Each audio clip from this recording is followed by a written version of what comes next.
આપણે એક ફોલ જોઈ રહ્યા છીએ, માર્જિન એક સારા આવ્યા છે, જે પોલ્સ છે એને બીટ પણ કર્યું છે. આઈઓસી કઈ રીતના જોવાનું?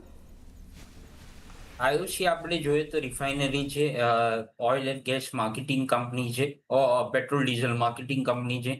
અને આપણે જોયું કે ક્રૂડ પ્રાઇસીસ લો છે, બટ લાસ્ટ 3 મંથ્સમાં આપણે કોઈ પેટ્રોલ અને ડીઝલના પ્રાઇસ રિવિઝન નથી જોયા. વચ્ચે ગવર્મેન્ટે એક્સાઇઝ ડ્યુટી વધારેલી, બટ એનાથી આ કંપનીઝના થોડા માર્જિન્સ ઓછા થયેલા. બટ આપણે જોઈએ તો ક્રૂડ પ્રાઇસીસ લો છે, પ્લસ રશિયન ક્રૂડ પર ડિસ્કાઉન્ટ છે. એ છતાં બી આઈઓસીના આપણે રિફાઇનિંગ માર્જિન્સ જોઈએ તો રિફાઇનિંગ માર્જિન સ્ટ્રોંગ છે.